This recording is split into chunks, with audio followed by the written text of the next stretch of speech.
अस्सलाम वालेकुम। Previous episode में हमने डिस्कस किया था कि anti anxiety anti depressant medicines जो हैं और स्पेशली स्लीपिंग पिल्स जो जैनेक्स 81 लेक्सोटानिल और एल्प्राजोलम वगैरह जो हैं इनको क्यों इस्तेमाल नहीं करना चाहिए और इनके साइड इफ़ेक्ट्स के ऊपर डिटेल में बात की। इस एपिसोड में अब हम डिस्कस करेंगे कि इनके साइड इफ़ेक्ट से जान कैसे छुड़ाई जा सकती है और इन अद्वियात से निजात कैसे पाई जा सकती है। और मैं वाज़े करता चलूँ कि अगर आप बहुत ज़्यादा सेंसिटिविटी का शिकार हैं, अगर आपकी नफ़सियाती कोई भी मसला आपका इतना ज़्यादा बढ़ा हुआ है कि आप तवील अरसे से उसकी मेडिसिन्स ले रहे हैं और बात सिर्फ ज़ैनेक्स या लेक्सोटानिल वगैरह तक नहीं महदूद, वो अब आगे बढ़ के एंटी डिप्रेसेंट में और बहुत सारी चीज़ों में एसएसआरआईज़ में चली गई हुई है और आपको शिज़ोफ्रेनिया या बाइपोलर है। तो ऐसी सूरत हाल में अपने साइकियाट्रिस्ट के मशवरे के बगैर कोई भी कदम ना उठाइए। मेरी वीडियो को देखते रहिएगा। इसमें मैं अगर ऐसे लोग मेरी वीडियोस भी देख रहे होंगे जिनको बहुत ज़्यादा मसाइल हैं तो उनके लिए भी मैं आगे सॉल्यूशंस पे बात करूँगा। सरे दस्त जो है जो लोग ज़ैनेक्स ले रहे हैं, 81 ले रहे हैं, लेक्सोटनिल ले रहे हैं, अल्प्राज़ोलम ले रहे हैं, नींद की गोली जिसे कहते हैं आम, तो तवील अरसे ले रहे हैं, थोड़ी देर से ले रहे हैं, it doesn't matter at all. साथ में अगर कोई एंटी डिप्रेसेंट चल रहा है, एसएसआरआईज़ की कोई भी मेडिसिन चल रही है, प्रोज़ैक है, डुलोक्साटिन वगैरह कुछ भी ऐसी चीज़ें ले रहे हैं और उनको उनका जो मसला है वो इतना ज़्यादा सीवियर नहीं है। अब ये थोड़ा-सा क्लासिफ़ाई करना पड़ता है इसको। अपना-अपना मसला तो हर एक को बड़ा लगता है। देखना पड़ता है कि क्या एक्चुअलिटी में मेरा प्रॉब्लम सीवियर है या खुद मुझे ऐसा दिखाई देता है कि वो बहुत खौफ़नाक है। अक़ल के साथ, विज़डम के साथ उसका एनालिसिस करना पड़ता है।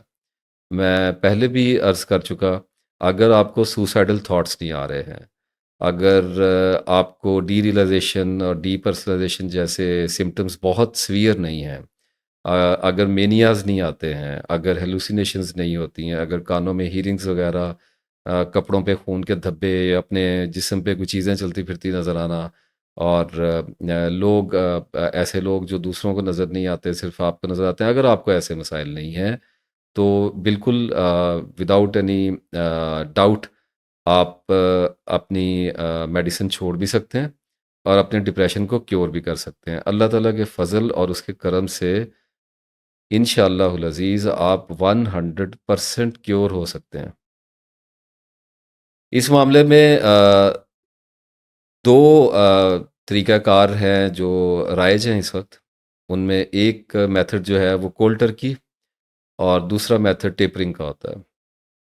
और कोल्ड टर्की मैं तो खुद जब अपनी मेडिसिन को छोड़ा तो मैंने कोल्ड टर्की ही किया था। कोल्ड टर्की का आम ज़ुबान में सादा सा मतलब ये होता है कि आप अपनी मेडिसिन को यकलख्त अचानक छोड़ देते हैं। और जो लोग ले रहे हैं ज़ैनेक्स वगैरह नींद की गोलियाँ ले रहे हैं, उनको साइड इफ़ेक्ट आ रहे हैं, वो किसी भी तरह के साइड इफ़ेक्ट आ रहे हैं, कुछ भी साइड इफ़ेक्ट आ रहे हैं। अगर वो उनके अंदर हौसला है और अगर उन्हें लगता है कि उनके अंदर बर्दाश्त इतनी मौजूद है कि वो अपनी मेडिसिन को ड्रॉप करने के बाद जो कॉन्सिक्वेंसेस उन्हें आएँगे, उनको फ़ेस कर सकते हैं, तो कोल्ड टर्की मेथड जो है, वो उनके लिए बेस्ट सूटेबल है। कोल्ड टर्की के बारे में थोड़ा-सा देख लेते हैं, फिर हम टेपरिंग पे आते हैं। मैं कोल्ड टर्की को रिकमेंड नहीं करता। मैंने आज तक कभी किसी को ये नहीं कहा कि अपनी मेडिसिन अचानक छोड़ दें। ये आपके पर्सनल प्रेफ़रेंस पे होता है। आप अपनी शख्सियत के बारे में जानते हैं, अपनी बीमारी के बारे में जानते हैं और अपनी मेडिसिन की जो हिस्ट्री है आपको उसका भी पता है और आपको अपने मिज़ाज का, अपने एनवायरनमेंट का there are lot of factors involve जब भी आप कोई डिसीजन करने का फ़ैसला करते हैं, तो मेरी गुफ्तगू को एक मशवरे के तौर पे लिया करें। इसको हतमी नतीजा समझकर इस पर फ़ैसला सादिर करने की गलती ना किया करें। मामलात बहुत हसास हुआ करते हैं और उनको बड़े तहम्मुल और तदब्बुर से देखना पड़ता है। फिर जाके अच्छे नताइज की तवक्को होती है, जिस ऐसे नताइज जो तवील सब्र के साथ बरामद हुआ करते हैं। कोल्ड टर्की अगर आप करेंगे तो फ्रॉम वेरी नेक्स्ट डे आपको इंटरडोज विड्रॉल जो है वो परमानेंट विड्रॉल में, एक्यूट विड्रॉल में शिफ्ट हो जाएगा। मैं एक बार फिर तरद्दुद आपको शायद हो जिन लोगों ने सुन रखा है, लेकिन जो लोग कंटिन्यूटी में नहीं आ रहे, पहले तो मैं रिकमेंड करूंगा कि इस वीडियो की पहली एपिसोड अगर आपने नहीं देखी है तो इस वीडियो को यहीं पे स्टॉप कीजिए और इसका पहला जो एपिसोड है उसको लाजमी देखिए। इंटरडोज विड्रॉल की थोड़ी मैं आपको जान पहचान करवा देता हूँ। जब आप मेडिसिन लेते हैं, सुबह के वक्त अगर मेडिसिन लेते हैं और शाम को मेडिसिन लेते हैं, सर दस्त हम नींद की गोली को डिस्कस कर रहे हैं, और उसके साथ हम थोड़ा सा जो डिप्रेशन की मेडिसिन हैं, जो मॉडरेट डिप्रेशन, जो इतना ज़्यादा सीवियर नहीं है, उस डिप्रेशन की बात, मैं सिम्टम्स को डिस्कस नहीं कर रहा, मैं सिर्फ इसलिए मॉडरेट कह रहा हूँ या मीडियोकर डिप्रेशन कह रहा हूँ। जो लोग कम अद्वियात ले रहे हैं, एक दो टैबलेट्स चल रही हैं, साथ में कोई नींद की गोली का कॉम्बो चल रहा है, मैं इन लोगों को इतना ज़्यादा प्रॉब्लम में नहीं समझता।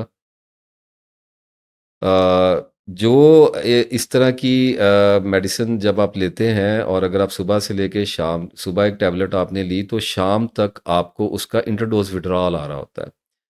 इसकी मिसाल मैं आपको ऐसे समझा देता हूँ कि जैसे जब इंसान सिगरेट पीता है तो हर केमिकल की कोई भी सब्सटेंस जब आप लेते हैं, वो अल्कोहल हो, वो कोई भी ड्रग हो सकती है, आइस हो सकता है, क्रिस्टल मेथ हो सकता है, मशरूम्स हो सकते हैं, एलएसडी हो सकता है, ट्रिपिंग जो, और उसके साथ वीड हो सकता है, हैश marijuana जिसको कहा जाता है, सिगरेट हो सकता है, नस्वार हो सकती है, और आजकल तो वेलो वगैरह भी इस किस्म की चीज़ें भी मार्केट में आ गई, ये चीज़ें चल रही हैं बहुत सारी। कोई भी नशा है, भंग, अफीम, कुछ भी आप ले लें।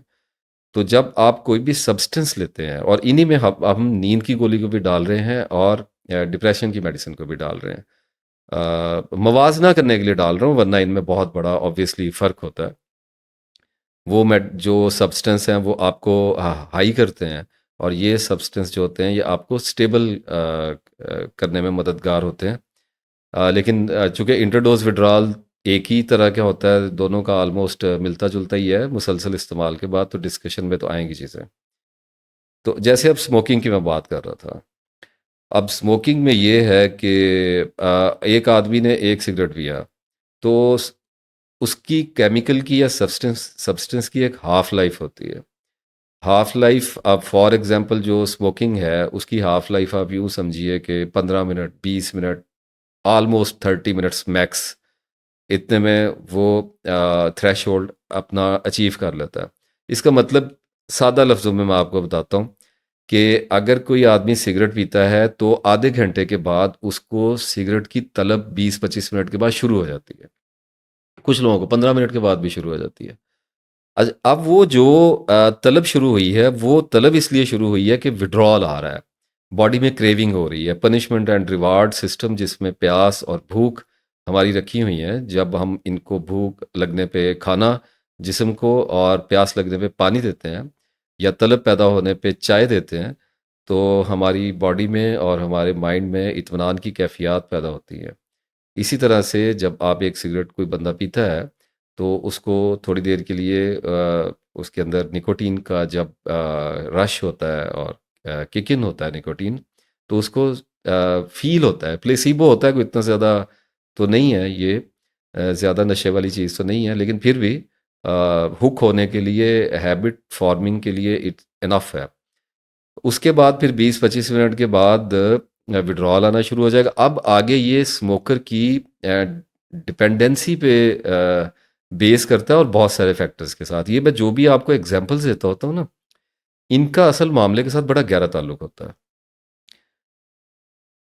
कुछ स्मोकर ऐसे होंगे जो आपको ऐसे नज़र आएंगे जो घंटे घंटे, एक एक घंटे के बाद सिगरेट पीते हैं। कुछ होते हैं जो दिन में 3 पीते हैं। कुछ होते हैं जो कहते हैं जी हम एक सिगरेट सुबह पीते हैं, एक सिगरेट शाम को पी लेते हैं। कुछ होते हैं जो दिन में एक पीते हैं। कुछ कहते हैं जी हम 10-10 दिन के बाद सिगरेट पीते हैं, और कुछ कहते हैं जी हम महीने में पी लेते हैं, और फिर कोई ओकेजनल स्मोकर्स होते हैं। ये कैटेगराइज हुआ है मिजाज के हिसाब से। मतलब इसका ये है कि 30 मिनट के बाद जो स्मोकर है, जो हुक हुआ है, जिसको एडिक्शन लगी हुई है, उसको विड्रॉल आना शुरू हो जाना, साइकोलॉजिकल पेन शुरू हो जाएगी। और 30 मिनट से आगे फिर उसकी हिम्मत है, अगर वो 1 घंटा निकालेगा तलब शदीद होती चली जाएगी, और अगर वो 1.5 घंटा, 2 घंटे, 3 घंटे पे चला जाएगा तो उसके माइंड का जो फोकस है वो सारे का सारा सिगरेट की दस्तयाबी पे मरकूज हो जाएगा। अगर किसी मीटिंग में बैठा हुआ है, अगर कहीं बस में या ट्रेन में सफ़र कर रहा है, किसी पब्लिक प्लेस पे है जहाँ पे स्मोकिंग अलाउ नहीं है, और वहाँ पे वक्त ज़्यादा गुजरता है, किसी सेमिनार वगैरह में स्मोकर्स को बड़ा मसला होता है, तो जैसे ही वहाँ से निकलेगा सबसे पहले आपको लाइन नज़र आती है स्मोकर्स की, और वो सिगरेट पी रहे होते हैं। इसकी वजह ये होती है कि वो विड्रॉल में होते हैं। जितना जितना विड्रॉल का टाइम बढ़ता चला जाता है, उतना उतना मेंटल और फिजिकल पेन बढ़ती चली जाती है। और एक वक्त आता है जब फिर जो एडिक्ट है वो सरेंडर कर दिया करता है और अपनी हैबिट को रिपीट करता है। ये सर्कल इसी तरह से चलता है।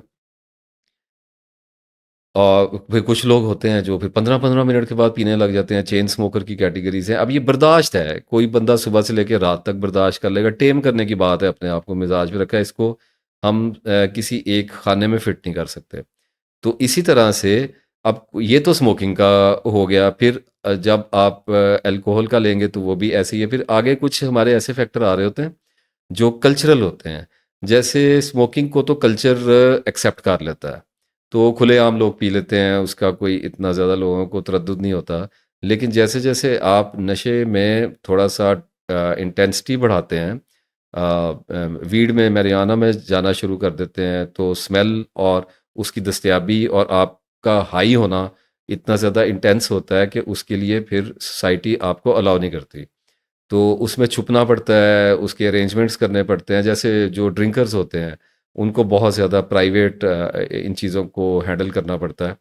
तो इसमें भी फिर टाइम बढ़ जाता है। जैसे ड्रिंकर्स के लिए आमतौर पे पाकिस्तान में फिजिबल नहीं है कि वो हर वक्त बोतल तो हाथ में लेके फिर नहीं सकते, जूतियाँ पड़ेंगी। तो उनको फिर छुप के पीना पड़ती है। तो उसके नतीजे में फिर गैप्स मिल रहे होते हैं। लोगों को ऐसे लग रहा होता है जैसे वो हुक्ड नहीं है, वो ओकेजनली इंजॉय कर रहे हैं। ऐसी कोई बात नहीं है, फैक्टर्स काउंट होते हैं। अगर बाहर चले जाएं तो लोग आपको गोरे या जिन भी कंट्रीज़ में शराब पी जाती है वहाँ प्रॉब्लम तो हर जगह पे बिकती भी नज़र आती है। लोग आपको स्टोन धुत भी नज़र आते हैं, सड़कों पे गिरे पड़े भी नज़र आ रहे होते हैं। तो चीज़ें चेंज हो रही होती हैं इन्वायरमेंट की। ये भी एक फैक्टर काउंट होने लग जाता है। फिर इसी तरह जब हम मेडिसिन के विड्रॉल पे आते हैं, तो अब नींद की गोली है, अब रात को किसी ने सोने के लिए ली है और वो रात को सो गया, और जब वो सुबह उठा है, तो मैं पहली एपिसोड में बता चुका हूँ कि वो केमिकल इंड्यूस परसेप्शन के साथ उठा है, पहला साइड इफ़ेक्ट। और दूसरा जो है, उसको विड्रॉल स्टार्ट हो गया हुआ है। उसकी बॉडी के अंदर आप यूँ समझिए कि नशा उतर रहा है। हाफ लाइफ होती है, जैसे जैनक्स का जो क्लास है बेंजोडियाज़ापीन की, इसकी half life I think so, if I remember correctly, 6 hours, 5 to 6 hours होती है। यानी 6 घंटे के बाद इसका विड्रॉल जो है वो स्टार्ट हो जाता है। सिम्टम्स वापस रिकरेंस उनकी दोबारा होने लग जाते हैं। और इसी तरह से फिर जो लेक्सोटानिल है, ये थोड़ा लॉन्ग हाफ लाइफ वाली बेंजो है। इसकी 72 आवर्स पे, यस, 72 आवर्स पे इसकी हाफ लाइफ है। इसका मतलब है कि लूप में अगर कोई लोग चलेंगे तो 1-2 दिन के बाद सिम्टम आने शुरू हो जाते हैं। तो फिर सिम्टम को सबसाइड करने के लिए मेडिसिन ले रहे होते हैं। यानी पहले मेडिसिन ली थी खौफ वगैरह से, एंग्जाइटी से बचने के लिए, नींद उड़ी हुई थी उसकी वजह से ली थी। लेकिन उसके बाद 15-20 दिन के बाद, 1 महीने के बाद, वन सर्टन डे अराइव्स, उसमें फिर जो मेडिसिन ली जा रही होती है वो लाशौरी तौर पे सबकॉन्शियसली सिम्टम्स को सप्रेस करने के लिए, उनसे जान छुड़ाने के लिए। अगर नहीं लेंगे तबीयत ख़राब होगी, चक्कर आने शुरू हो जाएंगे, पसीना आ जाएगा, दिल की धड़कनें तेज़ हो जाएंगी, बहुत सारी चीज़ें। पहले भी हम इन चीज़ों पे बहुत ज़्यादा मैं बात कर चुका हूँ। वो वाले मामला स्टार्ट हो जाते हैं, और इसको कहते हैं हम इंटरडोज विड्रॉल। आई एम सॉरी, मुझे ज़रा इसकी डिस्क्रिप्शन में जाना पड़ा। लोगों को बसा औकात तवील वजाहत की ज़रूरत हुआ करती है। जब आप मेडिसिन छोड़ते हैं, मेडिसिन आप छोड़ क्यों नहीं पा रहे? क्योंकि आपको इंटरडोज विड्रॉल आ रहे हैं। आप इंटरडोज विड्रॉल को कंट्रोल करने के लिए उनके एंड्स पे मेडिसिन रखे हुए हैं। तो जब आप मेडिसिन छोड़ते हैं, तो आपको जो इंटरडोज विड्रॉल है वो शिफ्ट कर जाता है एक्यूट विड्रॉल में। Acute withdrawal is obviously of course horrible होता है, बहुत शदीद होता है। बॉडी को आप एक कांस्टेंट सब्सटेंस की सप्लाई कर रहे थे, और वो आपने अचानक रोक दी है। उसके नतीजे में बॉडी कोलैप्स करेगी, आपको तमाशे दिखाएगी, और विड्रॉल आपका स्टार्ट हो जाएगा। जो लोग बर्दाश्त कर सकते हैं, जिन लोगों के पास इन्वायरमेंट ऐसा है कि उनको देखिए, कुछ चीज़ें मैं बड़ी सादा-सादा आपको बता टाइमलाइन कोई नहीं दे सकता, लेकिन फिर भी अंदाज़े के मुताबिक मैं बता देता हूँ कि जो लोग ज़ैनक्स या बेंज़ोडिआज़ेपिन और लेक्सोटन वगैरह इस किस्म की चीज़ें ले रहे हैं और इससे ज़्यादा नहीं जा रहे हैं, मतलब एंटी डिप्रेसेंट में एसएसआरआईज़ वगैरह में नहीं है, सेरोटोनिन वगैरह इस किस्म की चीज़ें नहीं आ रही उनकी लाइफ में, तो वो अगर अपनी ज़ैनक्स को, नींद की गोली को छोड़ देंगे, तो उनका विड्रॉल जो है, वो 6 महीने से 1 साल का हो सकता है। कुछ लोगों का इससे भी बढ़ जाता है। प्रोट्रैक्टेड विड्रॉल के भी एक सिनेरियोज बिल्ड हो जाते हैं। आम तौर पे ये कहा भी जाता है और समझा भी जाता है कि जो एक्यूट विड्रॉल है वो 3 महीने का होता है। 3 को आप लगा लें, किसी का 2 महीने का हो सकता है, किसी का 4 का हो सकता है, किसी का 6 हो सकता है, इसी के अंदर अंदर ही है। और कुछ लोग जो बहुत ज़्यादा एक्सट्रीमली सेंसिटिव होते हैं, बहुत ज़्यादा नज़ाकत होती है इनके मिजाज में, बीमारी ने उनको मार पीट के बहुत ज़्यादा थिन कर दिया होता है, उनकी माइंड की कॉन्शियस और सब कॉन्शियस जो लेयर्स होती हैं उनको बहुत ज़्यादा स्कैन कर रहे होते हैं इनसाइड आउटसाइड इवेंट्स को। उनके लिए समहाउ ऐसा हो सकता है कि 7-8 महीना भी उनको बहुत ज़्यादा शदीद विड्रॉल्स का सामना करना पड़े। विड्रॉल में होना क्या है, ओल्ड नॉनसेंस है, वही होगी। दो काम आपके साथ होंगे। एक तो ये है कि जो आपकी विड्रॉल के नतीजे में आपको सिम्टम्स आने हैं, केमिकल के जो विड्रॉ कर रही है बॉडी, वो आपको आएंगे। और उसके साथ साथ एक मामला और आपके साथ होगा कि जो आपकी रीबाउंड एंग्जाइटी है, जिस एंग्जाइटी स्ट्रेस वगैरह से बचने के लिए, जान छुड़ाने के लिए, उसको स्प्रेस करने के लिए आपने मेडिसिन ली थी, वो तो वहीं पे पड़ी हुई थी और मज़ीद कॉम्प्लिकेटेड हो गई है। वो भी पलट के आती है। आपको अगर फोबियाज होते हैं, फियर्स आ रहे होते हैं, सेंसिटिविटीज़ होती हैं, रिपीटेटिव थॉट आ रहा होता है ओसीडी का, उसके साथ आपको nausea, nightmare, sweating, panic attacks, trimmers, allergies, और उसके बाद शिवरिंग हो गया, जेली लेग्स हो गया, जॉ पेन्स हो गया, ब्लर विजन्स हो गया, आपकी स्किन के इश्यूज हो गए, और फिर आपके वेन्स के प्रॉब्लम हो गए, हार्ट की पेल्पिटेशंस हो गई, चेस्ट पेन हो गई, बैक पेन्स हो गई हैं, बोन की पेन्स हो गई, इन्फ्लेमेशंस वगैरह आ जाती हैं। बहुत कुछ होता है, बहुत कुछ होता है।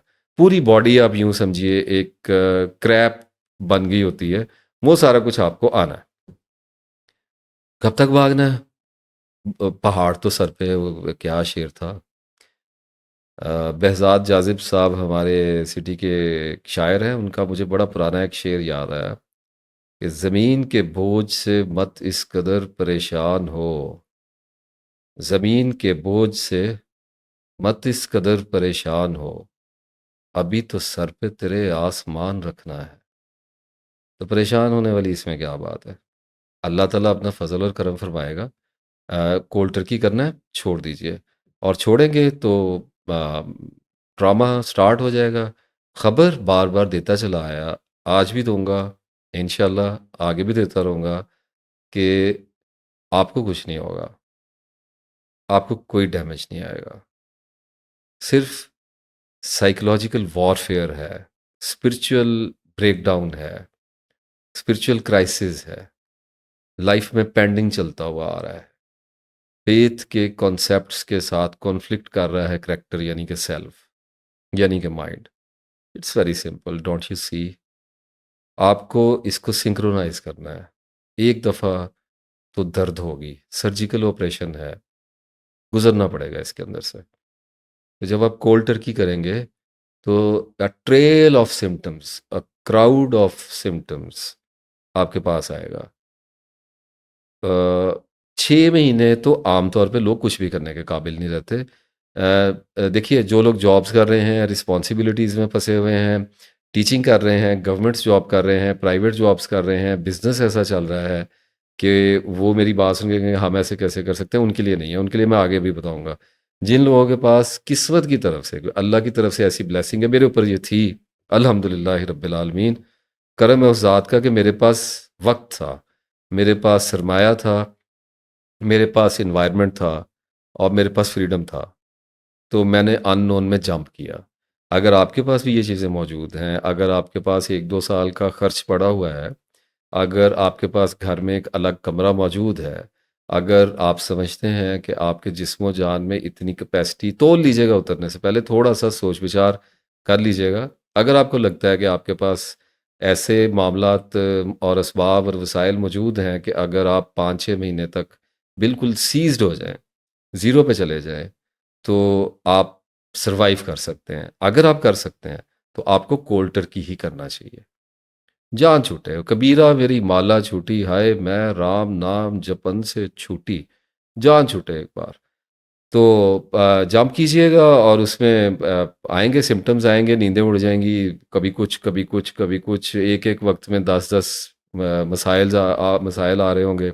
रोना भी आ रहा होगा, डिप्रेशन भी आ रहा होगा, life basically you will have to go through the dark night of your soul. बहुत फेमस चीज़ है, सीरीज़ की थी मैंने एंजाइटी स्ट्रेस और डिप्रेशन की, उसमें मैं इस पर तफसीली बात कर चुका हूँ। इस तारीख रात में से गुजरना पड़ता है। गुजरना शुरू करेंगे तो कुछ भी आपके साथ हो जाए, कुछ भी हो जाए, टैबलेट नहीं लेनी। और उसके लिए फिर कुछ सपोर्टिव टूल्स होंगे जो मैं आगे वीडियोस में बताता चला जाऊंगा। अभी मुझे टेपर थोड़ा सा डिस्कस करना है। फिलहाल मैं आपको यहाँ पे थोड़ी देर के बाद छोड़ के आगे टेपर की तरफ जाऊंगा, और जब टेपर में से निकलूंगा तो फिर आपको मैं दोबारा कंटिन्यूटी में लूंगा, फिर टेपर वाले और कोल्ड टर्की वाले सबको इकट्ठा डिस्कस करेंगे। इसमें कुछ चीज़ें आएंगी, हेल्थ को थोड़ा सा मेंटेन करना पड़ता है, लाइफ जो स्टाइल है उसको ज़्यादा तो नहीं लेकिन थोड़ा सा अपने मकदूर भर उसको मॉडिफाई करना पड़ता है। उसके साथ कुछ तस्बीहात आपको मैं बताऊंगा, दुआएं बताऊंगा आपको, कुछ कुरान पाक की रूटीन बताऊंगा, और कुछ आपको तसल्ली, कुछ इत्मीनान भी दूंगा इंशाअल्लाह ताला, और आपका मामला चलना शुरू हो जाएगा। आजमाए जाएंगे आप अपने कॉन्सेप्ट पे आजमाए जाएंगे, और कोशिश करेंगे, आप बहुत बड़ी कोशिश करेंगे, अपनी ज़िंदगी का सबसे बड़ा काम करेंगे।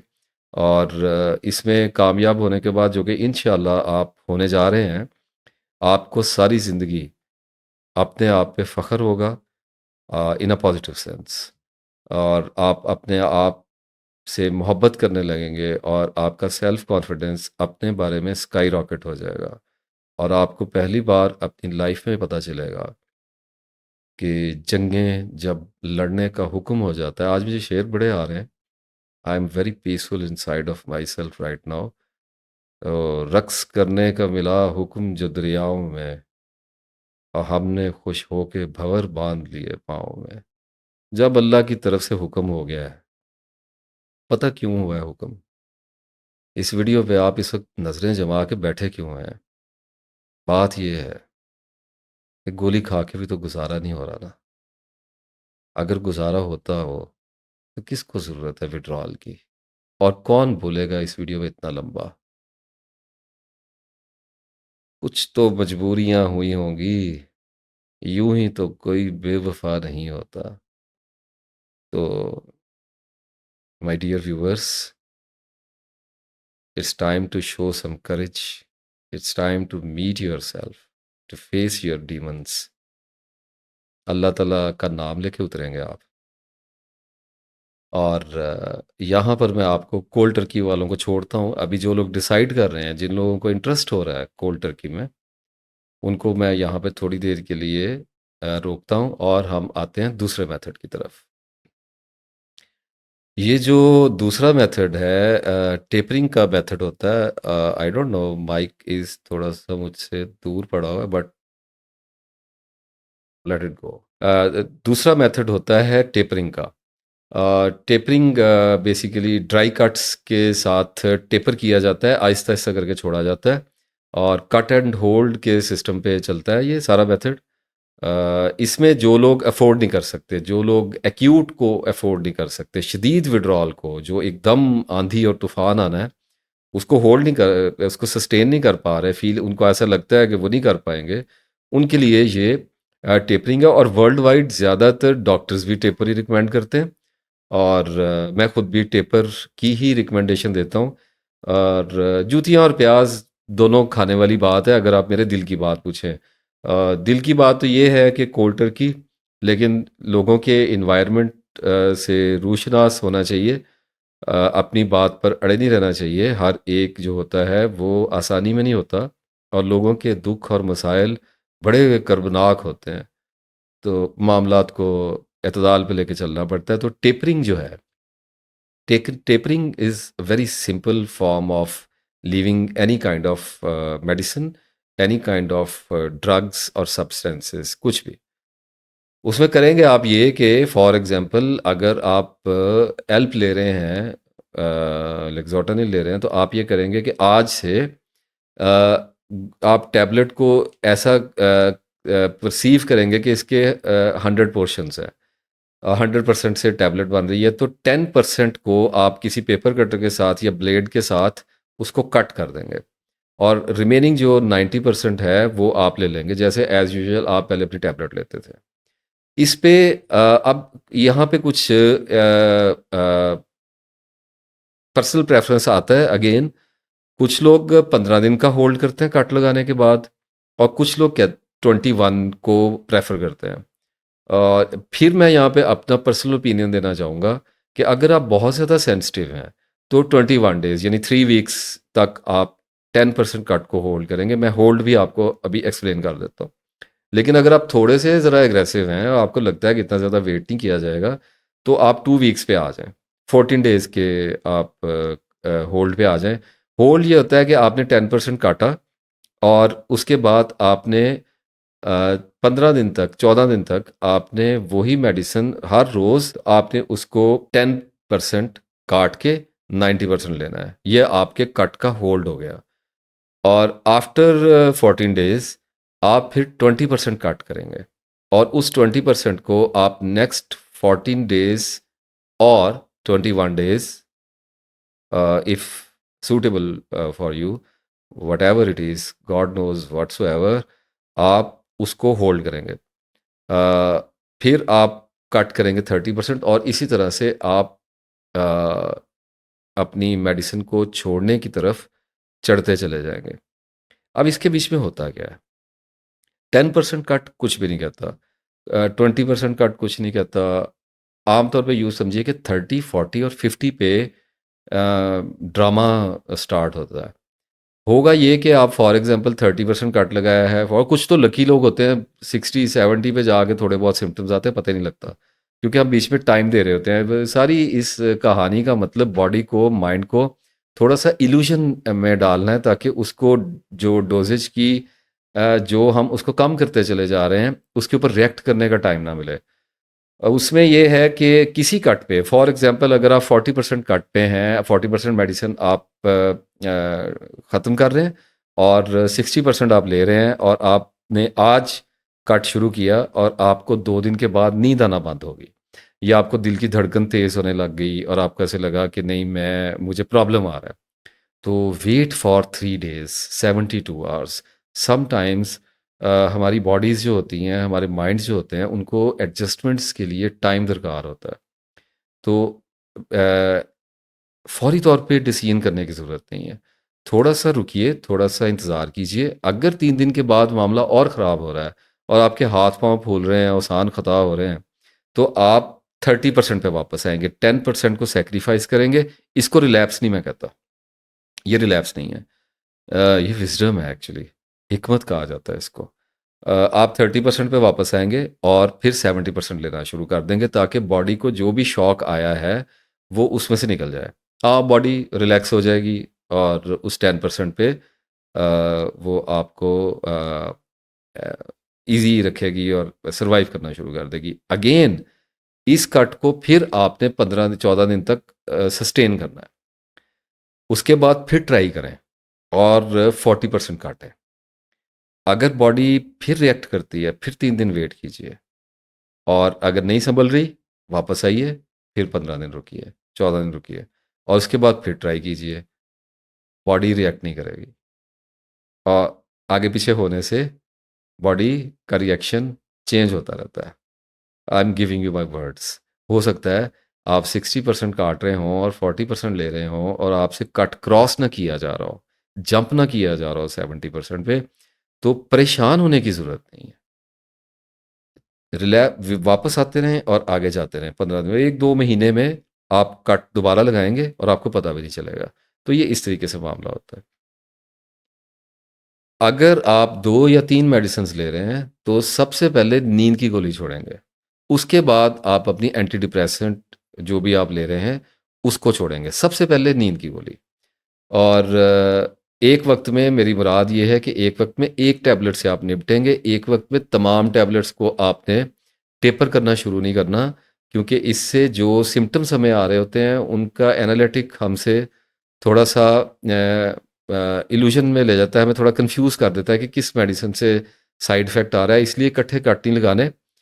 एक वक़्त में एक मेडिसिन चलेगी। सबसे पहले एक दरिंदे को पकड़ें और उसको ज़िबा करें और उसको मारना शुरू करें, और फिर और कोई बात नहीं, इसमें अगर किसी को लग रहा है कि ये बहुत लंबा टाइम है, मैं उसमें उन लोगों को बताता चलूँ कि ये ज़्यादा वक़्त नहीं है। अगर एक मेडिसिन जिसको आप न जाने कितने सालों से कंज़्यूम कर रहे हैं, अगर 5-6 महीने, 7 महीने लगा के अगर आपसे उसकी जान छूटती है, तो इसमें बुरा क्या है? पहले भी तो लेते ही रहे हैं ना। तो एज़्यूम ये करना होता है कि मेरी मेडिसिन कंटिन्यू है, और इसमें कोई ज़्यादा ओवरवेल्म होने की ज़रूरत नहीं है। इसको एतदाल के साथ बड़े धीमे तरीके से आहिस्ता-आहिस्ता इन बलाओं से जान छुड़ानी होती है। और सम टाइम हो सकता है 5 महीने में लीव कर जाएँ, और ये 5 महीने भी कम हो जाते हैं। कुछ लोग 80% पे पहुँचते हैं ना, तो उनको समझ आ गई होती है कि मैं सर्वाइव कर गया हूँ। तो हो सकता है वो 90% कट ना ही करें, सीधा 20% कट ट्राई किया जा सकता है। आफ्टर अचीविंग 80% कट, आप टेस्ट कर सकते हैं कि गोली छोड़ना है। 20% जो खा रहे हैं, उसको छोड़ दें। अगर थोड़ा रिएक्ट करे 3 दिन के बाद दोबारा आप 20% लेना शुरू कर दें, और फिर 90% कट पे जाके उसको छोड़िएगा। लेकिन मेरे मुशाहिदे में ये बात आई है कि जितने लोगों को मैंने विड्रॉल्स में से गुज़ारा है, वो आम तौर पे यूँ समझिए कि 70-80 के बाद एक चांस उनको मिलता है इसमें से जंप करने का। छोटा-सा तो जंप होता है, तो वो निकल जाते हैं। अच्छा, इसका इसमें मतलब ये नहीं है कि आपको कोई प्रॉब्लम नहीं आएगा। विड्रॉल आना ही आना है। विड्रॉल से आप कोल्ड टर्की करें, या आप टेपरिंग से आएँ, विड्रॉल आएगा आपको। लेकिन कम आएगा। यूँ समझिए कि कोल्ड टर्की वालों को जो है, वो बहुत ज़्यादा विड्रॉल आता है, बहुत शिद्दत के साथ आता है और अचानक आता है, छा जाता है उन पे। उनको फ़ायदे भी कुछ और मिलते हैं, जो टेपरिंग वालों को नहीं मिलते। देखिए ना, 5 महीने लगा के अगर आप मेडिसिन छोड़ते हैं नींद की, और उसके बाद फिर आपने प्रोटेक्टेड में जाना है। प्रोटेक्टेड का मतलब ये होता है कि अब ऑन एंड ऑफ सिम्पटम्स चलने शुरू होंगे, और वो फिर अल्लाह को पता है कितनी देर में शिफा मिलनी है। कुछ लोगों को 5-6 महीने में ठीक हो जाता है, कुछ 2 महीने में हो जाते हैं, किसी को साल भी लग जाता है, तो टोटल 1.5-2 साल में इससे जान छूट जाती है। तो जो कोल्ड टर्की वाले होते हैं, अगर टेपरिंग वाले जो हैं, हो सकता है टेपरिंग वाले सुबह शाम ले रहे हों, तो वो सुबह शाम कट नहीं लगाएंगे। ये बात मेरी याद रखिएगा। अगर आप ज़ैनक्स एक सुबह ले रहे हैं, एक शाम को ले रहे हैं, तो पहले आप सुबह वाली को जो है, या शाम वाली को, एज़ पर योर कन्वीनियंस, आप उसकी टेपरिंग स्टार्ट करेंगे, और उसके बाद फिर आप जब वहाँ से निकल जाएँगे, तो फिर आप दूसरी टाइम के अंदर टाइम लैप्स में आएँगे। इस तरीके से ये नहीं कि सुबह वाली भी काटनी शुरू कर दी और शाम वाली भी, तो इस तरह दबाव बढ़ जाता है। तो इसका मतलब ये है कि ये थोड़ा लंबा रास्ता है, क्योंकि 6-7 महीने के बाद प्रोटेक्टेड स्टार्ट होना है। जो लोग एक्यूट में जंप करते हैं, उनके पास बड़ा गोल्डन चांस होता है। कुछ लोगों का 1-2 महीने के बाद जितनी जल्दी प्रोटेक्टेड विड्रॉल स्टार्ट हो जाए, उतनी बड़ी खुशनसीबी होती है। प्रोटेक्टेड विड्रॉल का मतलब ये होता है कि ये कांस्टेंट विड्रॉल नहीं है। आम तौर पे तो मेडिकल साइंस में तो ये टर्म एक्सेप्टेबल ही नहीं है। वहाँ पे तो एक्यूट विड्रॉल है थोड़ा-सा, वो भी शायद इसको आई डोंट नो कि इसको ज़्यादा एक्सेप्ट करते हैं या नहीं। वो तो आम विड्रॉल विड्रॉल ही होता है। 14-15 दिन, 1 महीना कहते हैं कि बस उसके बाद ठीक हो जाएगा। लेकिन अगर आपको कोल्टर की आप करेंगे, तो मेजॉरिटी ऑफ पीपल, मैं खुद ये समझता हूँ कि मेरा जो इतना लंबा प्रॉब्लम चला, वो मेरी सेंसिटिविटी का उसमें बहुत किरदार था। ज़रूरी नहीं है कि आपके साथ ऐसा हो। एक बात याद रखिएगा, every case is a different case. इसीलिए तो हमें अल्लाह ताला पे हमेशा यकीन रखना चाहिए, और अच्छी उम्मीद रखनी चाहिए कि बिल्कुल ज़रूरी नहीं है कि जो कुछ मेरे साथ हुआ या किसी दूसरे के साथ होता है, वो आपके साथ भी होगा। And chances are very higher कि आप मेडिसिन छोड़ेंगे, 1-2 महीने का ज़्यादा प्रॉब्लम आएगा, उसके बाद प्रोटेक्टेड आपका स्टार्ट हो जाएगा, और जितनी देर में टेपरिंग करके निकलना था उतनी देर में आपका विड्रॉल ही ख़त्म हो जाए। तो ये मामलात होते हैं। जो लोग ये चाहते हैं कि उनको ज़्यादा ट्रबल ना आए, वो काम काज करते रहें, नींद उनकी थोड़ी बहुत चलती रहे, बच्चे संभालते रहें, एंगेजमेंट्स हैं जो जिम्मेदारियों में लोग चल रहे होते हैं। बड़ी बड़ी जिम्मेदारियां होती हैं लोगों पे, कुछ लोगों पे तो बड़ी भारी जिम्मेदारियां भी होती हैं, तो वो टेपरिंग पे आएंगे। और फिर कुछ लोग ऐसे होते हैं जो बहुत ज़्यादा मेडिसिन में फंसे हुए होते हैं, सेंसिटिविटी बहुत ज़्यादा होती है, वो भी टेपरिंग में आएंगे। और जो कोल्टर की पर्सनल डिसीजन लेते हैं वो इसमें जाएंगे। तो इनका ज़रा यूँ समझिए कि रास्ता थोड़ा कम तवील होता है। टेपरिंग करेंगे तो भी विड्रॉल आएगा। अब टेपरिंग का विड्रॉल जो होता है वो माइल्ड होता है। उसमें ये होता है किस दिन सिम्टम्स ज़्यादा आ गए, अगले दिन कम आ गए, क्योंकि बॉडी को आप कन्फ्यूजन में लेके चल रहे हैं, आहिस्ता आहिस्ता उसकी डोज कम कर रहे हैं।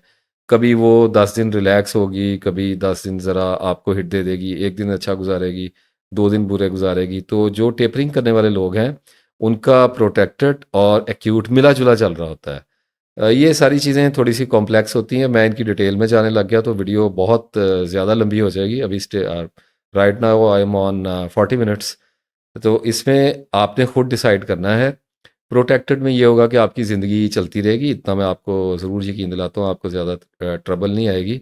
और उसके बाद प्रोटेक्टेड वालों ने, टेपर वालों ने और कोल्ड टर्की वालों ने एक जगह भी पहुंचना होता है कि प्रोटेक्टेड स्टार्ट हो जाता है। तो तवील विड्रॉल जिसको कहते हैं आमतौर पे, वो तंग नहीं करता, वो बिल्कुल भी तंग नहीं करता। यूँ समझिए जैसे जेल में जाने के बाद जो 1-2 महीने मुश्किल से गुजरते हैं, उसके बाद लोगों को आदत हो जाती है। तो फिर अफसुर्दगी या कि मैं जेल में हूँ इसकी अवेयरनेस और एक मखसूस किस्म का तनाव और अपने कैदी होने का एहसास तो बाकी रहता है। लेकिन जो इनिशियल ट्रॉमा है और जो शॉक है, वो निकल जाया करता है और उसके बाद फिर ज़िंदगी चलने लग जाती है। तो जिन लोगों को छोड़े हुए हो जाएंगे 2-3 महीने कोल्ड टर्की के, और जो लोग टेपर करते हुए आ रहे हैं चौथे 5वें महीने में, छठे महीने में, 7वें में पहुंचेंगे, सम टाइम पीछे जाना पड़ेगा कट्स में, तो वो लोग प्रोटेक्टेड में आ जाएंगे। प्रोटेक्टेड सिंपली ऐसे होगा कि वेव्स एंड विंडोज़ के कॉम्बिनेशन के साथ आप चल रहे होंगे, कभी अच्छा कभी बुरा, कभी बिल्कुल ख़त्म, कभी बिल्कुल उम्मीद ही जाती रहेगी, और कभी बहुत ज़्यादा ओवरवेलमिंग आ जाएगी, बिल्कुल सब ठीक हो जाए, एक्सरसाइजें करनी शुरू कर देंगे, लोगों से मिलने को दिल करेगा, सब कुछ नॉर्मल होना शुरू हो जाएगा। और कभी एक दिन अचानक सो के उठा करेंगे, एवरीथिंग इज़ जस्ट वैनिश्ड। तो ऐसा चलता है। लेकिन वो इस तरह की सिविरिटी पे, इस तरह की स्टेट पे होता है कि आप उसके साथ फिर सब कुछ कर रहे होते हैं, जॉब भी चल रही होती है, बच्चे वगैरह भी देख रहे होते हैं, तो वो आपको, लोगों को ज़्यादा फील नहीं हो रहा होता, आपको अंदर से पता होता है। अब इसको अगर मैं कंक्लूड करूँ ना, तो आप रीबाउंड एंग्जाइटी में फॉल कर जाएंगे। मतलब इसका पता क्या है, आप वहाँ पे आ जाएंगे जहाँ से चले थे। समझ आई मेरी बात? आई है कि जिस चीज़ से बचने के लिए मेडिसिन ली थी, मेडिसिन को जब छोड़ा है, तो एक्यूट कहते हैं उस सब्सटेंस केमिकल के विड्रॉल को, उसके साइड इफ़ेक्ट को। और जब वो साइड इफ़ेक्ट ख़त्म होते हैं, तो आम तौर पे जो आपका मिज़ाज पीछे से चलता हुआ आ रहा था, जिसकी वजह से आपने मेडिसिन ली थी, वो वापस आएगा। उदासियाँ आ जाएँगी, पैनिक अटैक शायद थोड़े बहुत होने लग जाएँ, थोड़ा बहुत पसीना आने लग जाए, नींद कम आनी ऐसे लगे नींद नहीं आ रही। तो जो पुरानी एंग्ज़ायटी थी ना, उसको फ़ेस करना पड़ेगा। तो जो कुछ पहले भुगत के आ गए होंगे ना एक्यूट में, उसके मुकाबले में ये जो पुराने वाली आपकी एंग्ज़ायटी वापस आएगी, ये आपको बहुत कम लगेगी। Getting my point? अल्लाह करे अल्लाह आपके दिल को शरह अता फरमाए इस वक़्त। ये आपको ऐसे लगेगा जैसे बहुत कम है, आपको एक रिलीफ़ फ़ील होगा। हालाँकि ये वो थी जिससे बचने के लिए आप मेडिसिन ले रहे थे, और अब ये आपको एक नेमत के तौर पे लग रही होगी। आपको ऐसा लग रहा होगा कि शुक्र है, अब हर रोज़ तो नींद नहीं उठती। शुक्र है, अब हर रोज़ तो पैनिक नहीं होता। शुक्र है, अब हर वक़्त मुझे सिम्पटम तो नहीं है, 2 दिन मेरे अच्छे गुज़र गए, 1 दिन बुरा गुज़रा, चलो आज मैं फिर ठीक हो गया।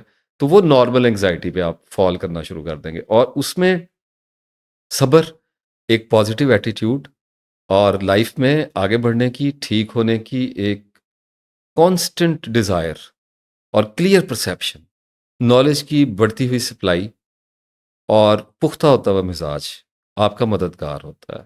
और फिर साथ में कुछ सपोर्टिव टूल्स हैं जिनको हम डिस्कस करते हैं। अब ये टेपर हो गया है जिसको ड्राई कट कहा जाता है, कट एंड होल्ड। इसके साथ साथ एक टेपर और भी होता है, और फ्रैंकली स्पीकिंग मैं उसमें बिल्कुल भी इंटरेस्टेड नहीं हूँ, लेकिन ये पाकिस्तान में तो किया ही नहीं जाता। बाहर यूएस यूके वगैरह में और यूरोप वगैरह में ये चीज़ें बहुत ज़्यादा इनको कंसीडर करते हैं। मुझे बहुत से पाकिस्तानी जो ओवरसीज हैं उनकी कॉल्स आती हैं कि वो हम ये वाला टेपर कर रहे हैं। This is called liquid taper. माइक्रोग्रामेज को इसमें कंट्रोल किया जाता है। मैं इस पे ज़्यादा बात नहीं करूँगा। इसमें आप दूध वगैरह में अपनी मेडिसिन को ग्राइंड करके उसकी ग्रामेज के हिसाब से इसके स्केल मिलते हैं जो बहुत माइक्रोग्राम्स को कैलकुलेट करते हैं। तो इसका एक पूरा मैनुअल मिलता है आपको, और वो मैनुअल है डॉक्टर हैदर एश्टन का। She is very famous, world wide famous withdrawals के लिए। शी इज़ विड्रॉल एक्सपर्ट, और उसने एक मैनुअल बनाया है जिसमें सारे डिजीज़ को लेके, जैसे बाइपोलर है, शिज़ोफ्रेनिया है, डिप्रेशन है, एंग्जाइटी है, एडीएचडी है, और भी इसमें कुछ हैं। उनके हिसाब से और फिर मेडिसिन्स के हिसाब से और टाइम के हिसाब से उसने एक चार्ट बनाया हुआ है। वो उसको थोड़ा समझना पड़ता है, लेकिन वीडियोस वगैरह आपको मिल जाती हैं, उसकी गाइड्स भी मिल जाती हैं। तो ये वो लोग होते हैं, जैसे बच्चों को हो गया प्रॉब्लम, तो बच्चे मेडिसिन खा रहे हैं, उनको विड्रॉल आ रहा है, तो इन बच्चों को निकालने के लिए ख़ास तौर पे, और कुछ बहुत ही ज़्यादा डरे हुए लोगों को निकालने के लिए लिक्विड टेपर कराया जाता है। टाइटेनियम टेपर भी, as far as I remember, इसको कहा जाता है। इसमें दूध वगैरह के साथ एक ही बार में आप 15 दिन की, 1 महीने की डोज बना के रख लेते हैं, जैसे मिलीग्राम्स के अंदर, माइक्रोग्राम्स के अंदर, और पूरा महीना इसमें यूँ समझिए, मैं आपको बड़ी ही सिंपल टर्म्स में डिफाइन कर देता हूँ कि every day you leave some certain amount of micrograms of your substance, of your drug, of chemical, whatever you are throwing inside of your body. तो मेरा वो उसकी तरफ ना तो इतना ज़्यादा इंटरेस्ट है, और ना ही मैं वो किसी को रिकमेंड करता हूँ। वो आपकी अपनी पर्सनल चॉइस है, अगर आप इतनी कॉम्प्लिकेशंस में जा सकते हैं। आम तौर पे जो लोग लिक्विड टिपर्स करते हैं वो उस पे मास्टरी करते हैं, उसको अपने ओन पे करते हैं, उसकी इन्फॉर्मेशन लेते हैं और ख़ुद सीखते हैं उसको।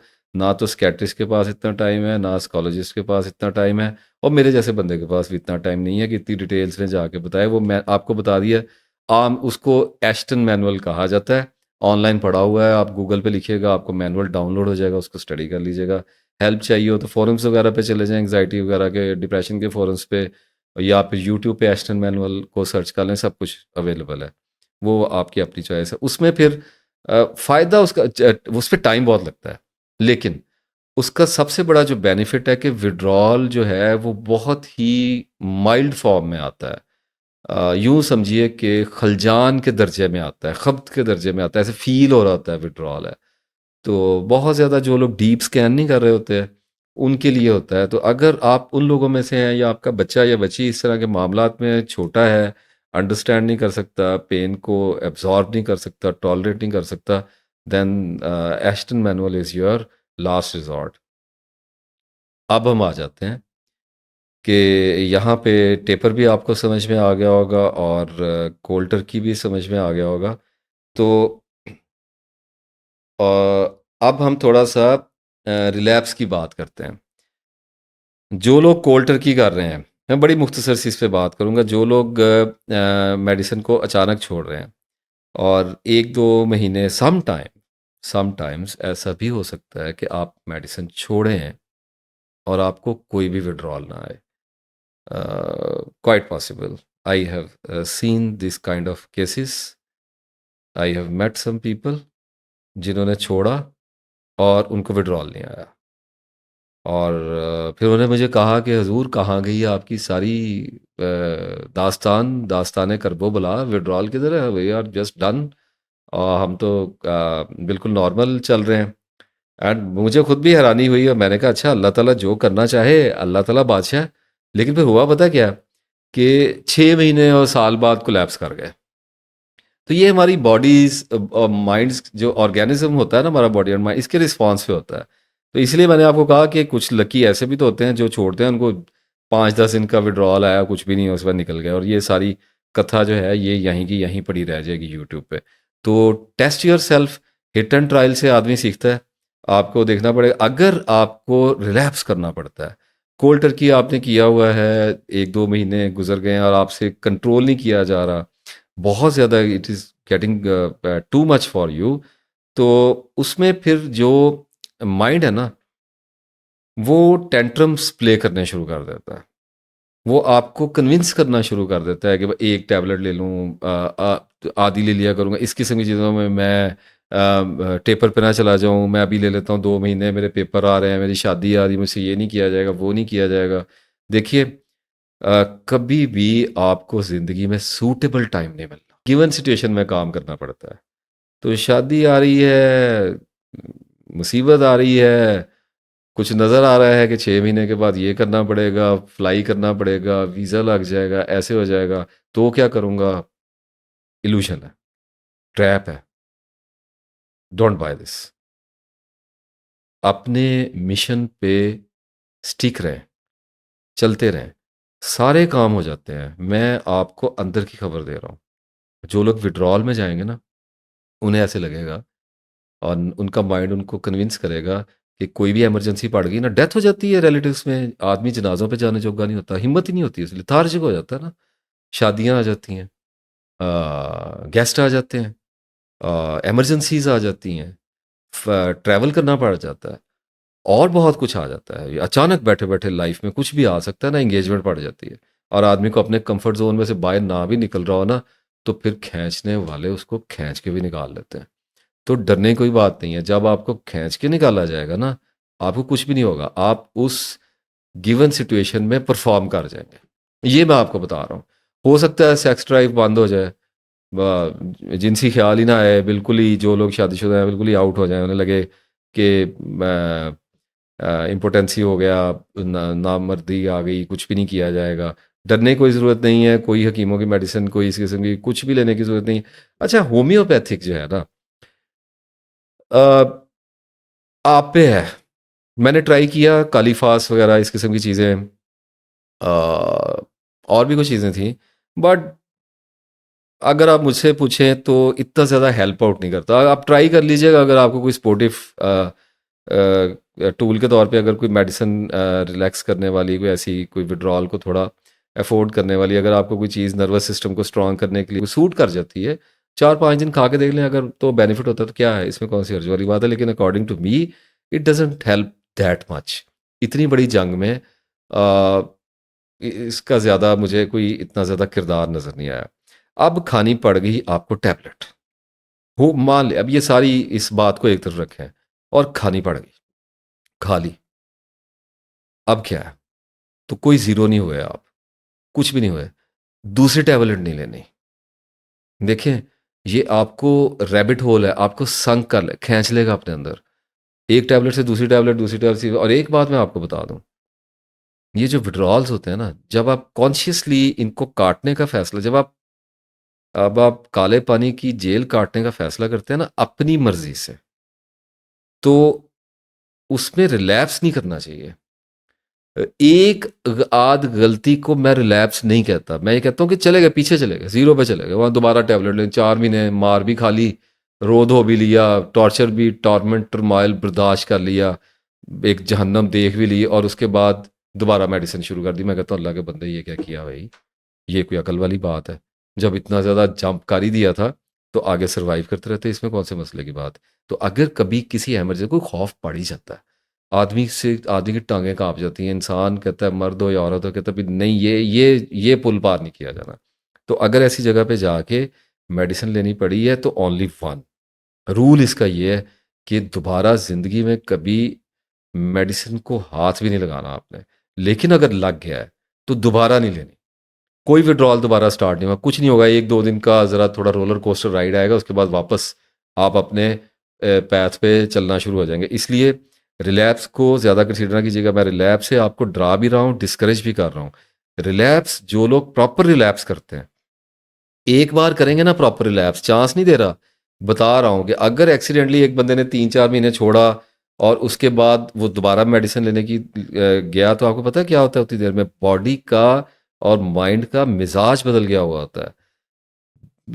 मैं इसको क्या डिटेल में बात करूं, लोग डर जाते हैं। चीज़ें चेंज हो गई होती हैं। जब आप वापस अपने पुराने केमिकल पे आते हैं तो वो वैसे रिस्पॉन्ड नहीं करता जैसे पहले कर रहा था। लेकिन फिर भी कुछ लोग कहते हैं अब हुक हो गए, अब चलने दो, तो चला लें। लेकिन उसके बाद जब आप दोबारा विड्रॉल कॉल करेंगे, जो कि आपको करना ही पड़ेगा, छोड़नी तो पड़ेगी ना किसी न किसी स्टेट पे, वरना बर्बादी ऐसी उतारती है मेडिसिन कि आपकी सोच है।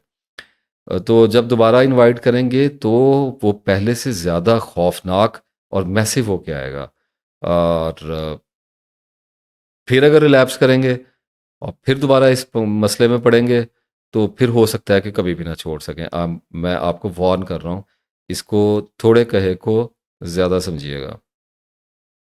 सपोर्ट सिस्टम, कोई सपोर्ट सिस्टम नहीं होता। ये खाम ख्याली है कि बाहर के मुल्कों में, ममालिक में सपोर्ट सिस्टम होता है, यहाँ पे कोई कोई सपोर्ट सिस्टम नहीं है। हर जगह पे ज़िल्लत और रुसवाई और एक करबो बला की एक दास्तान है जो ऐसे मरीज़ के साथ जो सलूक किया जाता है रिहैब्स वगैरह में। I know very well. अब अगर फिर भी तमन्ना तो होती है कि घर में, दोस्त अहबाब में, भाई बहनों में, बीवी की सूरत में कोई ना कोई सपोर्टिव करैक्टर ऐसा होना चाहिए। तो अगर मिलता है तो अच्छी बात है, खुशनसीबी की बात है। लेकिन अगर नहीं मिल रहा, और अगर मिल भी जाए, तो कितनी देर तक आपकी कहानी बर्दाश्त करेगा कोई? इसमें सिर्फ आपकी सुननी नहीं है, आपकी बर्दाश्त भी करनी है। जो बंदे विड्रॉल में औरतें और मर्द गए होते हैं ना, उनकी शख्सियत में इतना चिड़चिड़ापन, इतना हॉरिबल एंगर होता है, इतने फियर्स होते हैं, और उनका परसेप्शन, उनके ऊपर जो ब्रेन फॉग है वो इतनी डेंस होती है कि जो लोग हेल्प करना भी चाह रहे होते हैं ना, वो कर नहीं, क्योंकि ईगो का स्ट्रक्चर हर एक में एग्जिस्ट करता है। अना तो फिर सबके अंदर है ना।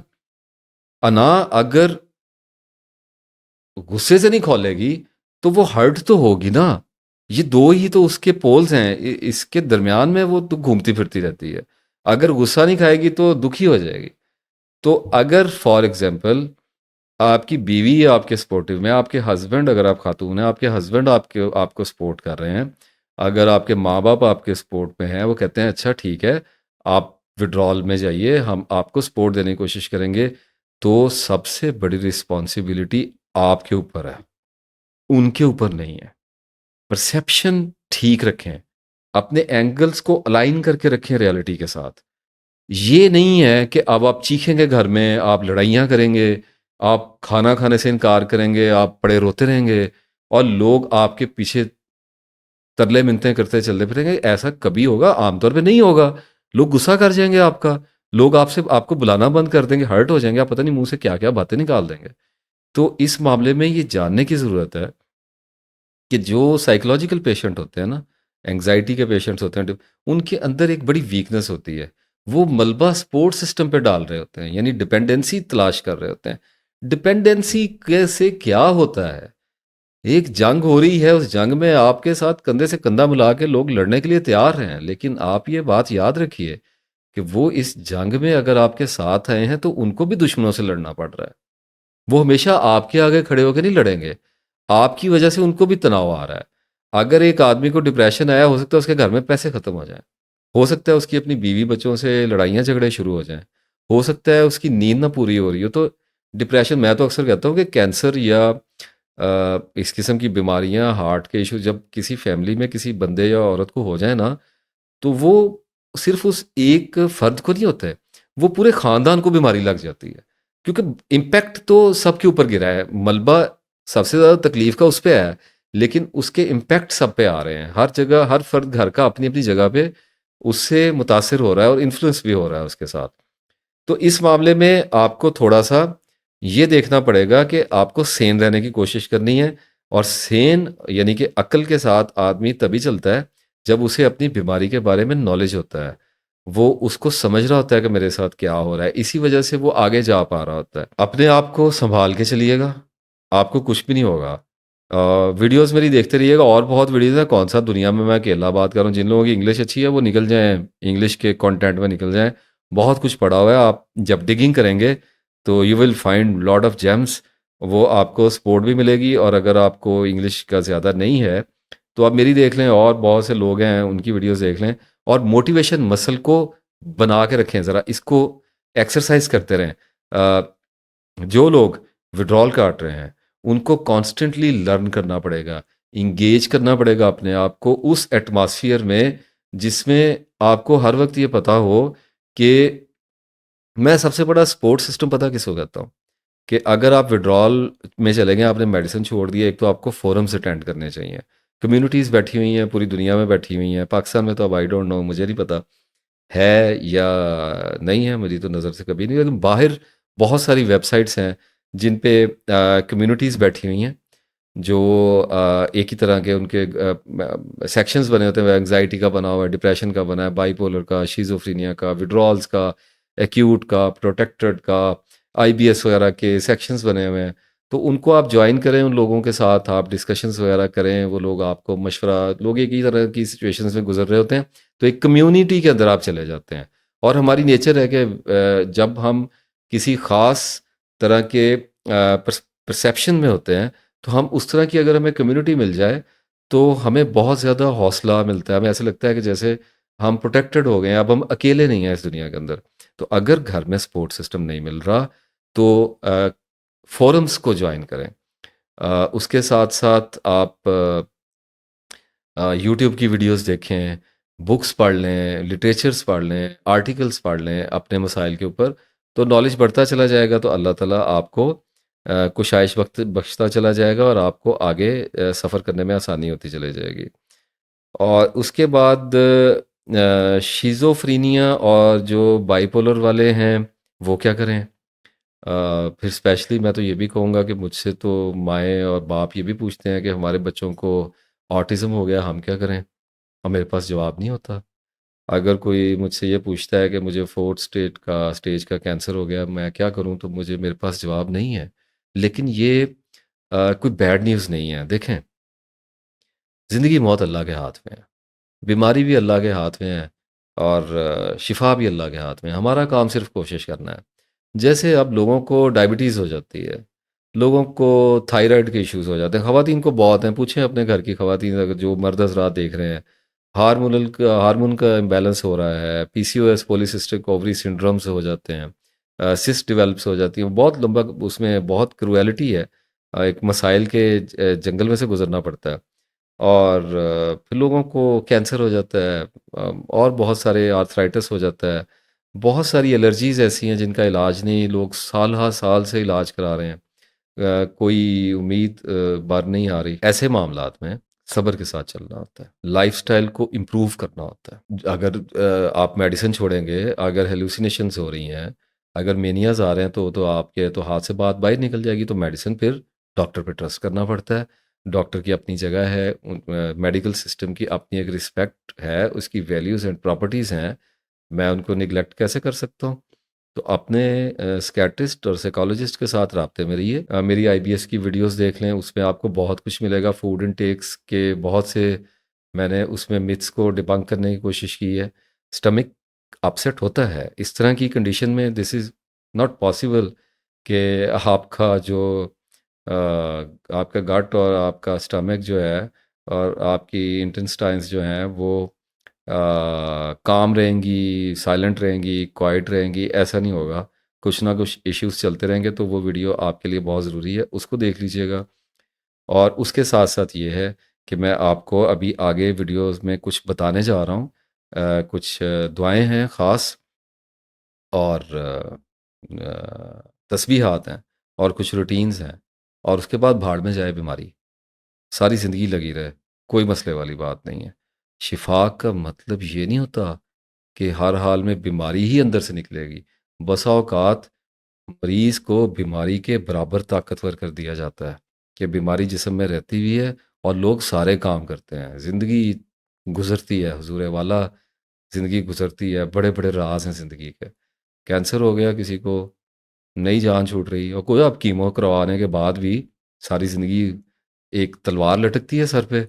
और जिन लोगों को हुआ है उनसे पूछें किस करबो बला से वो गुजरते हैं, और उसके बाद कितनी केयर के साथ उनको ज़िंदगी गुजारनी पड़ती है, और फिर फॉलो अप जो चलता है, तो फिर गुजरते हैं ना ज़िंदगी में। अब जिसको शुगर हो गई उससे पूछें, जो पहले मेडिसिन ले रहा था अब इंसुलिन पे आ गया हुआ, क्या करते हैं वो लोग?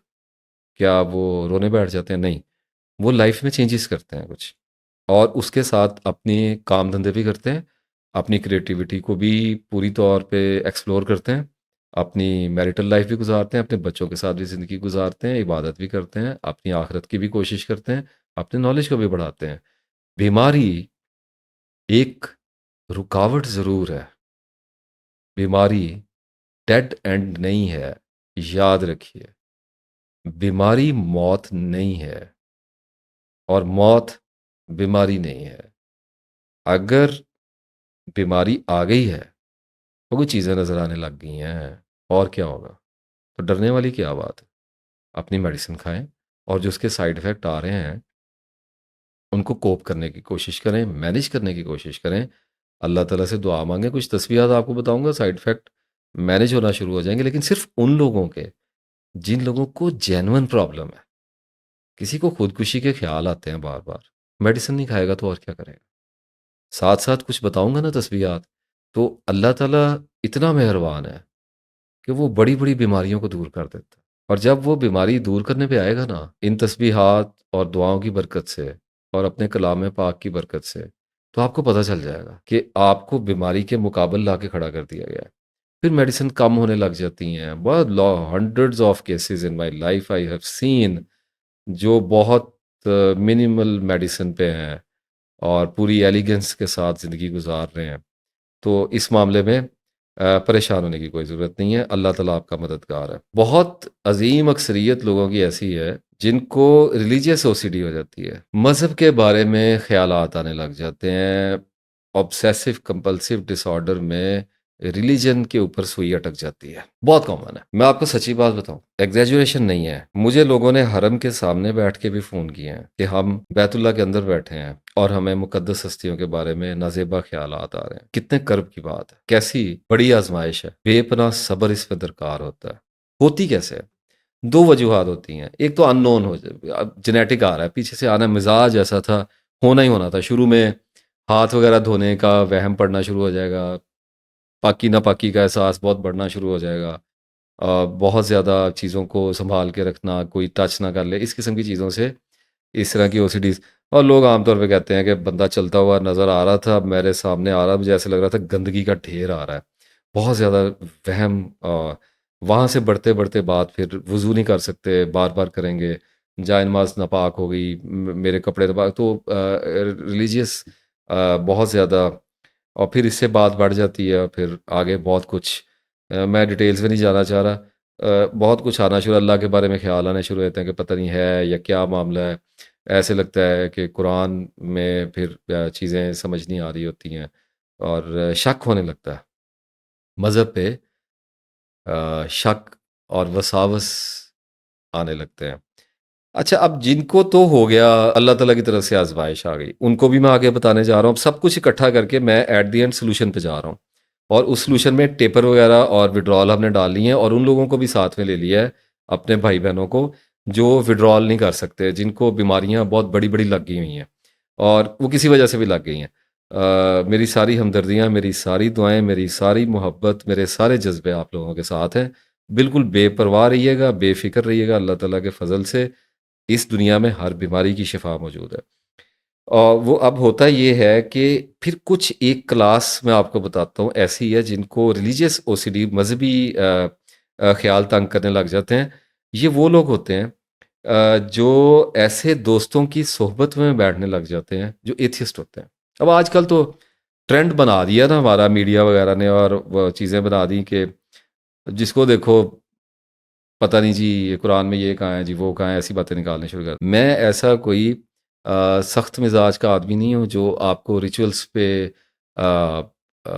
फोर्स करूँ या मैं आपको कहूँ कि ऐसे। लेकिन देखें, हमारी एक मजबूरी है। आपके पास जितना भी इल्म है, जो कुछ भी आप हैं, जो भी आपकी हस्ती है, आप जो भी हैं, आप अपनी सोसाइटी से, अपनी कंपनी से आज़ाद नहीं हो सकते। मैंने शराब नहीं पी, लेकिन अगर मेरे एक दो दोस्त, या एक भी डुबोने के लिए काफ़ी होता है, अगर मेरा एक आधा दोस्त कोई ऐसा बन जाएगा ना जो ड्रिंक करता है, और जिसके बारे में मुझे पता है कि ये ड्रिंक करता है और उसका मुझसे पर्दा नहीं है, और वो डिस्कस कर लेता है, और फिर कुछ लोग तो इतनी रेड वायर्स को टच करते हैं कि उनके दोस्त बैठ के उनके सामने शराब पी रहे हो तो कहते नहीं हमें कुछ नहीं, हम नहीं पीते जी, बड़ा कंट्रोल है। अच्छा जी, बहुत कंट्रोल है आपको। अल्लाह ताला से पनाह मांगनी चाहिए। सोसाइटी, कंपनी, सोहबत जिसको कहा जाता है, आदमी को वली भी बना सकती है और आदमी को शैतान भी कर सकती है। इसमें कोई कलाम नहीं है। जब आप मुसलसल किसी ऐसे लोगों की सोहबत में बैठेंगे जिनके अंदर कोई ऐसी बुराई मौजूद है जिसको अल्लाह ताला पसंद नहीं करता, तो इसका मतलब पता क्या है? कि आप ऐसे लोगों को पसंद करते हैं जिनको अल्लाह पसंद नहीं करता। अल्लाह करे आपको मेरी बात समझ में आ जाए। अल्लाह ताला शराब पीने को पसंद नहीं करता। एक आदमी शराबी है, तो अल्लाह उस वक्त तक तो उसे पसंद नहीं करेगा जितनी देर तक वो शराब पीता है। तो आप ऐसे बंदे के दोस्त बन गए, तो आप खतरे में आ गए ना। आसमान पे आपके बारे में तनबीही नज़रों से भी देखा जा सकता है। तो थोड़ा सा अपनी कंपनी को देखा करें कि मुझे ऐसे बहुत लोग मिलते हैं, और ख़ास तौर पे बच्चे जो टीनेज में होते हैं, यंग बच्चे होते हैं, वो जब ऐसे कंपनीज में बैठना शुरू करते हैं जहाँ पे वो माली खोलिया वाले क्वेश्चंस, और ये क्या था, तो उससे पहले अल्लाह क्या कर रहा था, इससे पहले क्या कर रहा था, ये कुरान में इस आयत का क्या मतलब है, ये तरतीब क्या है, और ये पारे किधर चले गए, और ये फ़लाँ का इख्तलाफ, और ये फ़लाँ का इख्तलाफ, और वो जो नॉनसेंस है, और वो जो बयान किया वही में ये हो गया, और ये मज़हब तो पुराना मज़हब है, और वो ये कहते हैं कि ये तो ज़माना है जो हमें ज़िंदा करता है और हमें मारता है। कुरान पाक में अल्लाह ने फरमाया। आज भी यही कह रहे हैं, पहले भी यही कहते थे। अकल का तो ये आलम है इंसान की कि हज़ारों साल से वही सवाल करता चला आया है, आज भी वही कर रहा है। तो जब हम ऐसे लोगों के पास बैठते हैं जो अल्लाह ताला के बारे में, इस्लाम के बारे में, और ये कोई तासुब वाली बात नहीं है। जो लोग नॉलेज को लेना चाहेंगे उनको तो डर में उतरना पड़ेगा। अब एक बंदा इल्म हासिल करता है, वो सच्चाई तक पहुंचना चाह रहा है, वो जो स्पिरिचुअल जर्नी है वो बिल्कुल एक अलग चीज़ है, और उसके कलेजे में ज़रा जान है, तो वो फिर उतरे ना इसके अंदर। कंपनी से तो मैं उसको भी रोकता हूँ। नॉलेज के लिए चला यूट्यूब की वीडियोस देख ले, रिसर्च के पर्पज से देखे, अच्छा ये एथियस्ट लोग क्या कहते हैं, और लेकिन वो जो मजबूत है उससे बात कर रहा हूँ इस वक्त। अगर वो मजबूत है तो फिर भी अगर वो किसी एथियस्ट को सुनने के लिए बैठा है, डरने वाली इसमें कोई बात नहीं है। पहले आसमानी अल्फाज से प्रोटेक्शन ले लो भाई। पहले दुरूद इब्राहिम पढ़ लो, आउज़बिल्ला पढ़ लो, बिस्मिल्लाह पढ़ लो, आयतल कुर्सी पढ़ लो, चारों कुल पढ़ लो, अपने ऊपर दम कर लो, 2 मिनट की बात होती है। उसके बाद जाओ नॉलेज के तूफानों में उतरो, खारदार रस्तों से गुजरो, अल्लाह ताला बचाएगा। लोग अपने ओन पे चले जाते हैं, प्रोटेक्शन ली नहीं। ये क्या बात है, खाना खाने से पहले बिस्मिल्लाह नहीं पढ़ी तो क्या हुआ? इस पे कोई बहस है करने वाली? जो पढ़ते हैं उनको नहीं पता क्या होता है? ये हलाल और हराम में कोई फ़र्क का नहीं होता? जब अपने व्हीकल पे बैठते हैं तो जो सवारी की दुआ पढ़ते हैं उसके साथ कुछ नहीं होता है क्या? रब्बी ज़िदनी इल्मा पढ़ने से क्या कुछ नहीं होता? तो फिर तो सवाल ही ख़त्म हो गया। तो प्रोटेक्शन लिया करें। अच्छा, अब तो फिर भी मैं कहता हूँ कि कंपनी ना बनाएं। और अगर किसी ने एथिज्म को स्टडी करना है, कोई ये देखना चाहता है कि एथिस्ट क्या कर रहा है, आजकल तो हमारे सामने यूट्यूब पे बैठे हैं लोग, फेसबुक पे स्क्रॉल कर रहे हैं ना, वीडियो आ जाती है, और वो बक रहा है, वो बक रहा है जुनून में जो उसका दिल चाहता है, और बस फैसला किया हुआ है कि इस मामले में उलझूंगा नहीं। सो चाइल्डिश। अल्लाह ताला का खौफ रखते हुए आपको एक बात अर्ज करता हूँ, बचगाना बातें हैं। इसका मतलब ये नहीं है कि मेरे पास नॉलेज बहुत है। थोड़ा सा भी आप अगर गहराइयों में गए होंगे तो आपको भी ऐसे ही महसूस होगा कि एथियस जो है वो एक भटका हुआ खबीस बच्चा होता है जिसका इलाज सिर्फ अल्लाह ताला के पास होता है, और वो अपनी छोटी छोटी ज़ाती महरूमियों की वजह से अल्लाह ताला पे इल्ज़ाम लगाने और डिवाइन फ़िलासफ़ी के ऊपर बात करनी, क्या बात है, क्या औकात है इंसान की। इस वक्त मौजू नहीं है।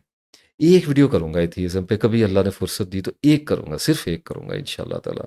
अपना हिस्सा तो ज़रूर डालूँगा। अब बात ये है कि अगर आप ऐसी सोसाइटी में बैठ रहे हैं, आपके ऐसे दोस्त हैं जो जब भी आप उनके पास बैठते हैं, "ओ जी मज़हब क्या है जी? ये तो बातें हैं जी, ऐसा तो कुछ नहीं होता जी, अब तो बताएँ जी, साइंस यहाँ पहुँच गई जी, साइंस वहाँ पहुँच गई।" तो ये सोसाइटी में आप वल्नरेबल हैं।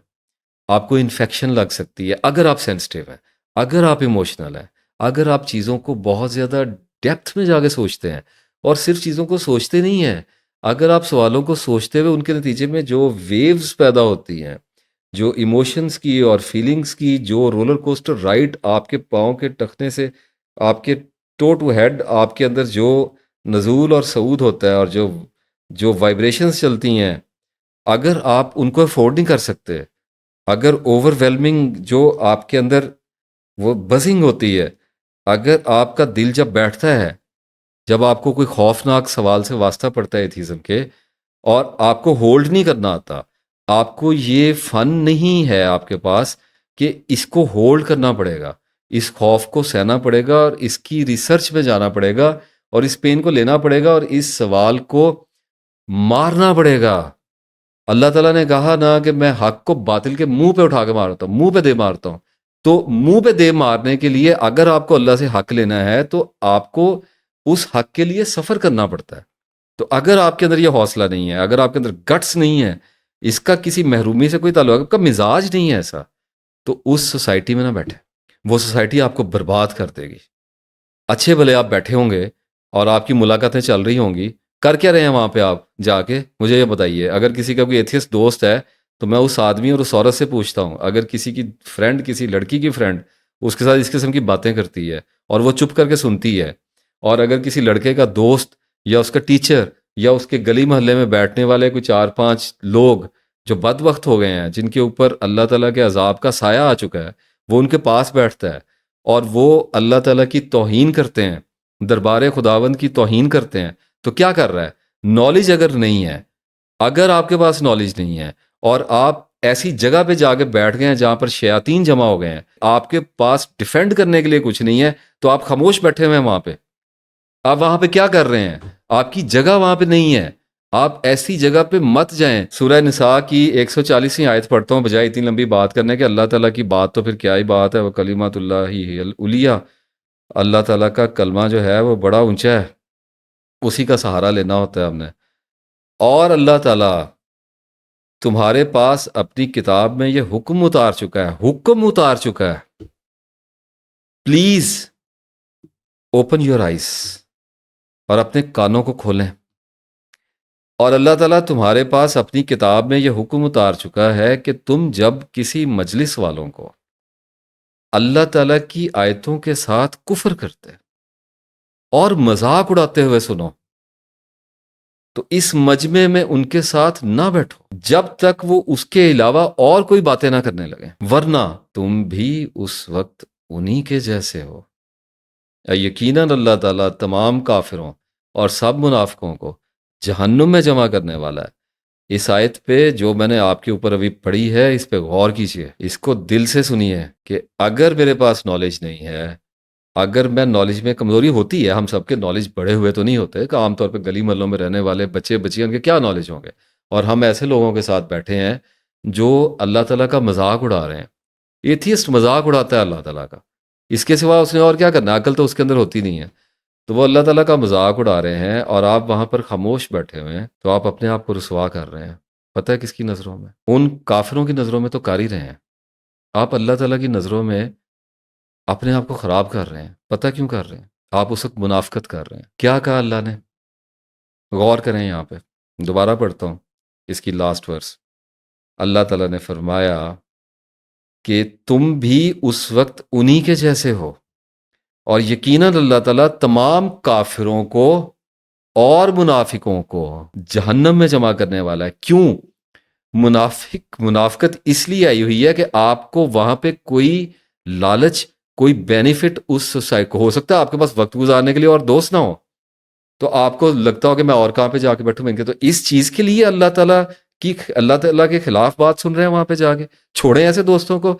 अगर ऐसी सोसाइटी से अलग होने पे आपको तन्हाई की तकलीफ आती है, तो आप इसको क्यों नहीं उठाते? अल्लाह आपको इसका अजर देगा। ये जहाद का हिस्सा है, ये आपने हिस्सा डाला है। आपने अपने दीन में जो अल्लाह ताला ने आपको आप अपना दीन आपके हवाले किया था, आप कुछ नहीं कर सके, आपके पास उनकी बातों का जवाब नहीं था, आप उनको छोड़ के आ गए। छोड़ देना हिस्सा होता है, छोड़ देना बहुत बड़ा जिहाद होता है। हिजरत एक चीज है, निकल के आ गए मक्का से, छोड़ दिया उन लोगों को। कुछ कर नहीं सकते थे ना वहां पे, वो गालिब थे, मगलूब हो रहे थे ना मुसलमान, मजलूम हो रहे थे, छोड़ के आ गए वहां से। तो अल्लाह ताला ने सोसाइटी दे दी ना, फिर मुहाजिर को इंसार दे दिया, हो गया मार्क्स। तो बात यह है कि आप जब छोड़ेंगे तो आप एक सोसाइटी से किसी दूसरी सोसाइटी की तरफ अल्लाह आपको हिजरत करवाएगा ना। मैं इस मौजू पे इससे ज़्यादा बात नहीं करना चाह रहा, वरना मैं सारी की सारी चीज़ को इधर लेके चला जाऊंगा। अच्छा, अब एट द एंड, हाँ, 1 hour and 20 minutes, 21 minutes, okay, इसको क्लोज करने का टाइम आ गया है। कुछ प्रेयर्स, मैं दुआएं आपको बता रहा हूँ, पहले मैं कुछ तस्बीहात आपको बताऊंगा और उसके साथ कुछ दुआएं बताऊंगा, और जो बता रहा हूँ उसको स्क्रीन पे साथ साथ चलाता जाऊंगा। और बड़ी मुख्तसर सी चीज़ें हैं, उनको ज़रा एक नज़र आप मेरे साथ वॉक थ्रू आपको करवा देता हूँ।